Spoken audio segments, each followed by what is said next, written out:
Welcome to After Point C. My name is Joni Jones, and in this segment, I'm going to talk about strategies to avoid conflict. I like to begin with the filing of the complaint or the counterclaim because sometimes it's helpful if you keep things simple. Try to avoid known triggers to the other side. How to present the important issues becomes very important because you really want them to be in a neutral, non-threatening way. You don't want the other side to feel disrespected. So having the attorney and you both review things just to make sure that the risk of that from happening is minimal, that may help things go a little bit smoother. Because a big issue does become when a person feels disrespected, and especially during settlement conferences, appearances, it's very important to be conscious of your tone of voice, what your body language is saying, such as rolling of the eyes or laughing inappropriately, or even being dismissive to the person, because that could provoke other responses that can prolong your case. And then during settlement conferences, it's important to look at who your trigger guests are. So if you're going to bring a family member and the other side feels they no longer have a good relationship with that family member, they might feel that they're outnumbered and maybe more negative things are going to be said.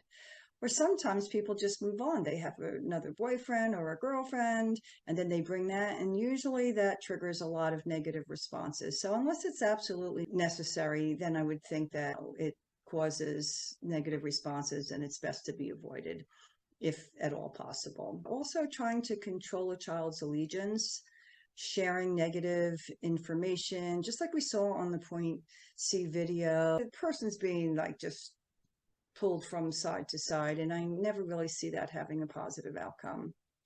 Another thing is when neither side is willing to take the first step in holding out that olive branch. And what I mean by that is simply being respectful first. And I use an analogy on a dance floor with a good band playing and nobody's out there dancing. And then the first couple of people get up there, start dancing, and before you know it, the whole floor is filled with people dancing. So if you think about extending that olive branch first and being very respectful, maybe things will go a little bit smoother and hopefully it'll be reciprocated. Another thing is being conscientious of word choices. So when people start demanding rather than suggesting, things can get really hot. Or even taking opportunities to do a little dig on the other side, things like that usually don't go over so well. So another thing is when you're discussing settlement and there's somebody being like very outrageous or unreasonable and it becomes one-sided, we're talking about a compromise here, and no one's going to have 100% of what they want in most cases. Another thing is avoiding publicly shaming the other side. So it's good to focus on the positive things on your case that will help you. Because if you're going to publicly shame the other party and it gets back to them, how do you think that they're really going to respond to such a thing? It's going to cause distraction. It's not going to be a positive environment. So again, focusing on things that can potentially help your case, not harm it. Think about avoiding that public shaming. Another thing is being respectful of time. So not being prepared, canceling at the last moment. This can be detrimental to the entire process. So things have to get rescheduled, and then you never know when that's going to be. So that definitely can prolong your case.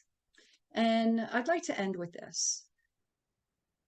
Avoid publicly arguing with your spouse at mutual events or gatherings such as sports or school events, birthday parties, where your child is present and they have their friends there, their parents there of their friends, and then again, teachers, because this is very embarrassing to the child.